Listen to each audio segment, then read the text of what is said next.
अहमद उवैस साहब, इंतखाबात सर के ऊपर हैं, आपके पास बल्ले का निशान भी नहीं है, इसमें जमहूरियत को कैसे शिकस्त हो गई सर? जमहूरियत को शिकस्त ऐसे होगी, जमहूरियत क्या है?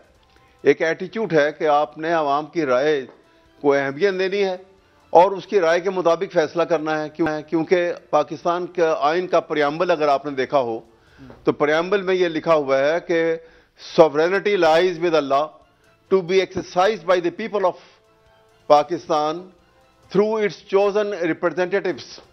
अब वो चोजन रिप्रेजेंटेटिव्स जो हैं उसमें एक पॉलिटिकल पार्टीज का जो रोल है वो आर्टिकल 17 के ऊपर सुप्रीम कोर्ट की 3 मशहूर जजमेंट्स हैं, उनको पढ़ लीजिए, बड़ी डिटेल से उसमें जिक्र किया आर्टिकल 17 को सामने रख के कि कितना बड़ा रोल है पॉलिटिकल पार्टीज का ये इस सिचुएशन को क्रिएट करने के लिए कि जहां पे आप एक अवामी नुमाइंदगान के इलेक्शन के बाद एक हुकूमत बनाएंगे।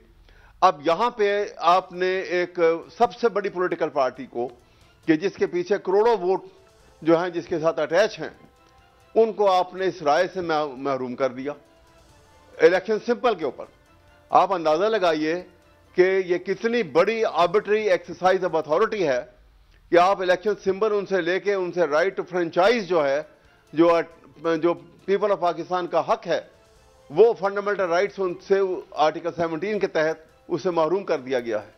ये बहुत खतरनाक गेम है जो खेली गई है, इसके रेपरकशन बड़े खतरनाक होंगे।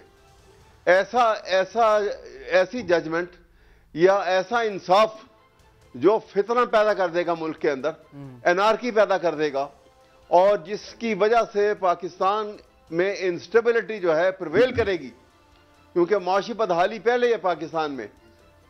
तो इसका मतलब है कि इंसाफ के तकाजे पूरे नहीं किए गए।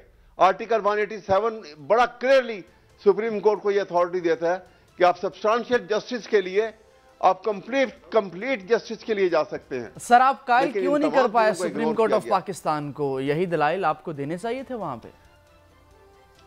ये सब दिए हुए हैं, ये सब दलाइल वहां दिए गए हैं, लेकिन वहां पे जिन बातों को वो हाईलाइट करते रहे उनकी रेलेवेंसी कोई नहीं थी कि जी वो जो है अकबर बाबर को आपने जो है उसको कब पार्टी से निकाला वो दिखाइए।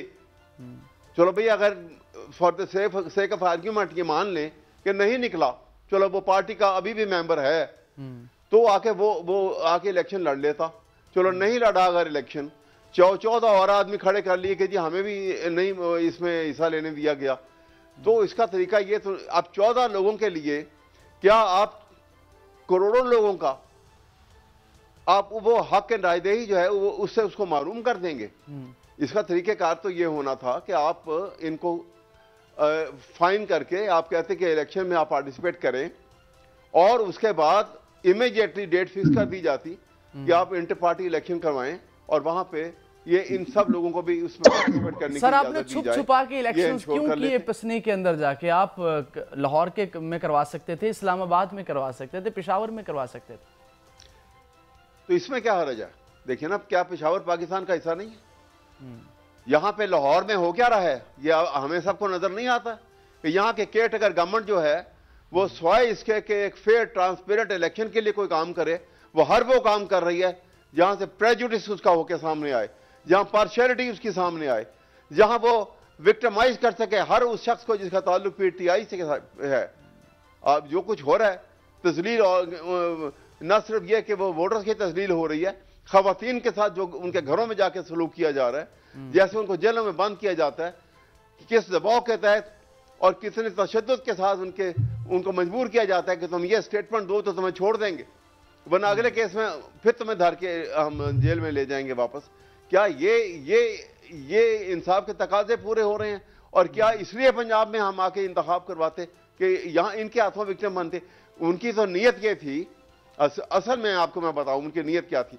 उनकी नीयत ये थी कि ये इलेक्शन अनाउंस हो गए हैं, अकबर बाबर को तैयार किया हुआ था और वहां पे वो जो है वहां पे सारे सिस्टम को तहवाला करेंगे, लड़ाई होगी, पुलिस लाठीचार्ज करेगी, चंद बंदों को गिरफ्तार कर लेगी, कुछ को भगा देगी वहां से, और शाम की खबरों में आ जाएगा कि पीटीआई इलेक्शन नहीं करा सकी। अहमद उवैस साहब, सर्वेज आपको क्या लगता है नून लीग के हक में जो आ रहे हैं, क्यों सीट एडजस्टमेंट पर मजबूर है नून लीग? इसलिए कि वो नून लीग को नजर आ रहा है कि इलेक्शन में वो पॉपुलैरिटी उसको मुयसर नहीं है। अच्छा। और वोट जो है वो पीटीआई के साथ जिस तरीके से जुड़ा हुआ है और जितना उसको लेवल प्लेइंग फील्ड से अलग किया जा रहा है और उसको कॉर्नर किया जा रहा है, लोग उसको मजलूम समझ के कि ये बड़ा सख्त जुल्म और डेमोक्रेसी और पाकिस्तान के आइन के साथ जो ये खिलवाड़ खेला जा रहा है, ये किसी सूरत नामुनासिब है और इसको अप्रूव नहीं कर रहे पाकिस्तान के अवाम जो है। और इस वजह से वोट बैंक जितना हद तक स्वेल्ड अप हो चुका है इन फेवर ऑफ पीटीआई, ये सबसे बड़ा सर दर्द बना हुआ है नून लीग के लिए, क्योंकि वो एक सीट एडजस्टमेंट में भी आपने देखा कि वो काफ लीग भी उनके साथ उसी तरह तैयार नहीं हो रही है, कुछ और जगह जहां जहां वो कर रहे हैं। और उसके मुकाबले में उनको एक ये दूसरा प्रॉब्लम ये है कि उन डिस्ट्रीब्यूशन ऑफ टिकट्स का भी उनके अपने बहुत सारे झगड़े पड़े हैं। लेकिन ये बातें तो उन्हीं की हैं। क्वेश्चन ये है कि आवाम के पास जाके वोट लेना जो है वो उनके लिए एक दर्द सर है इस वक्त, क्योंकि आवाम को एक तरफ तो इन्होंने कॉर्नर कर दिया है पीटीआई को, लेकिन दूसरी तरफ नून लीग जो इसकी एडवांटेज लेना चाह रही है वो उसको आवाम जो है बड़ी बुरी तरह रद्द कर रहे हैं। और उसका रिजल्ट जो है वो आपके 8 फरवरी को उसका रिजल्ट भी सामने आ जाएगा, प्रोवाइडेड कि इलेक्शन फेयर एंड ट्रांसपेरेंट किए जाएं और उसमें किसी किस्म की धौंस धांधली जो है उसका कोई शायबा नजर ना आए। अहमद अवैस साहब, तहरीक इंसाफ क्यों अपनी अपीलें वापस ले रही है? तब सुप्रीम कोर्ट ऑफ पाकिस्तान से भी ले ली, पेशावर हाई कोर्ट से भी। ये बड़ा वाज़ेह है, जब आपका एतमाद जो है वो उठ जाए और उसमें खलल पैदा हो जाए और ये एक वाज़ेह तरीके से आप फैसले जो हैं जो कौम के ऊपर उसका बहुत मनफी असरात मुरतब होते हुए नजर आ रहे हों आपके, तो फिर वो अदालतों के अंदर फिर उस लड़ाई लड़ने का फायदा क्या है? फिर तो सर वैसे टेक्निकल सवाल नहीं है कि जब आपके उम्मीदवार जीतेंगे वो 63A तो उनके ऊपर लागू नहीं होगा, वो किसी भी पार्टी के साथ जाके शामिल होकर हुकूमत में शामिल हो सकते हैं। नहीं, वो तो दुरुस्त आपके मतलब है। हमारे तो देखिए ना, सवाल यह है कि we have been compelled to this situation. कोई हम अपने वॉलंटरीली अपनी मर्जी और अपनी खुशी से तो ये सिचुएशन क्रिएट नहीं कर रहे हैं। हमें तो मजबूर किया गया है कि इस सिचुएशन के अंदर कि हमें तो इस सारी खेल से, इस सारी गेम से और इस सारे प्रोसेस से हमें तो बिल्कुल अलग रखा जा रहा है। इसके जिम्मेदार आपके बानी पीटीआई हैं खान साहब, उनकी वजह से आपको ये मुश्किलात का सामना है। नहीं, उनका मेरे सामने सबसे बड़ा गुनाह तो यही है ना कि उन्होंने एक डायरेक्ट कन्फ्रंटेशन जो है वो मोल ले ली। तो सर जरूरत क्या जहां पे पाकिस्तान के खिलाफ जो इंटरफेरेंस थी वो उन्होंने हाईलाइट कर दी, खुल के आवाम के सामने ले आए कि भाई ये हुकूमत जो है ये मुस्तकबिल पाकिस्तान के आवाम के साथ है। आवाम को पता होना चाहिए कि यहाँ पे क्या खेल खेला जा रहा है और क्या बाहर बैठ के लोग किस किस्म का एक नया खेल यहाँ पे खेल कर और यहाँ पे क्या करना चाह रहे हैं, डिस्टेबलाइज करने के लिए क्या कुछ कर रहे हैं। और वो देखिए, वो 2 प्रोन अटैक तो नजर आ रहे हैं हमें। आपने देखा इस पूरे प्रोसेस में क्या हुआ, पाकिस्तान की इकोनॉमी तबाह कर दी, पाकिस्तान की मुसल्लह अफवाज को पाकिस्तान के अवाम की नजर में डिस्ग्रेस कर दिया। ये किसने किया? ये उस प्रोसेस के तहत हुआ और एक झूठी ऑर्केस्ट्रेटेड प्लान जो है वो बना के सामने रख दिया, जिसमें वो उनको भी मुलव्वस कर दिया और वो कॉन्स्पिरेसी केस बना दें आप, उसमें जो है वो 9 मई वाला केस बना लें, आप साइफर का केस कर लें और दूसरे केस कर लें।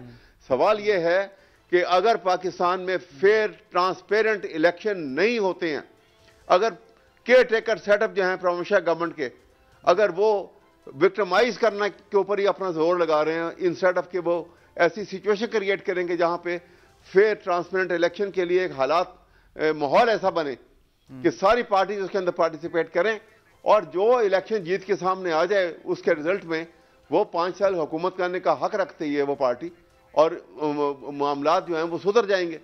लेकिन ये ऐसी सूरत में तो यहाँ पे स्टेबिलिटी की जगह एक ऐसी इंस्टेबिलिटी जन्म लेगी एक ऐसी इनारकी जन्म लेगी कि जिसको संभालना मुश्किल हो जाएगा। क्योंकि आपने देखा कि यहाँ पे महंगाई ने और जो शटर्ड इकोनॉमी ने जो पाकिस्तान की कौम का हाल कर दिया है, लोअर मिडिल क्लास खत्म हो चुकी है, मिडिल क्लास जो है वो लोअर मिडिल क्लास में जा चुकी है। ऐसी कंडीशन के अंदर ना तो हमारा माइनस में चले गए हैं, हमारा कोई जो है वो अब प्रोग्रेस वाला जो इकोनॉमिक प्रोग्रेस कहा जाए कि किसी भी शक्ल से कोई निकलने की सूरत बनेगी, वो हमें शक्ल नजर नहीं आती। तो ऐसी हालात में ऑल द मोर रीजन कि यहां पे ट्रांसपेरेंट इलेक्शन कॉन्स्टिट्यूशन के मुताबिक इज द ओनली आंसर, जिसमें कोई रिगिंग ना हो। आप भी कह रहे हैं कि ट्रांसपेरेंट इलेक्शन हो जिसमें कोई रिगिंग ना हो।